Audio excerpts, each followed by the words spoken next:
I've seen generally in most advanced sadhus, they're very, very broad, udar dristi. Their vision is so broad, their experience is so vast, because they're viewing this whole reality that we're struggling in.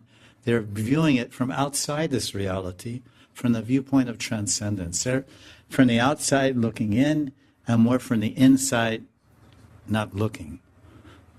We're inside not seeing, and they're outside looking in. Let's say that. Not to speak in a Buddhistic way, but that's really what it's like, if you think about it. Some of us may be inside looking and seeing also. So obviously their vision is different, and their conception is different, and their ideas are different in many ways.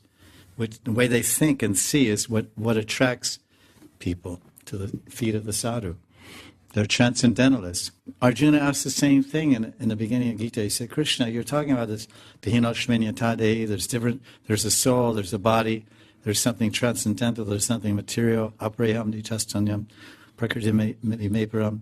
There's the matter, then there's the spirit, and there's atma, and there's the matter, material energy, and there's spiritual energy. So how does a transcendentalist, how does a spiritualist, how does he see reality? How does he see? How does he feel? How does he touch? How does he sit? He looks like me. He has a nose and ears and body.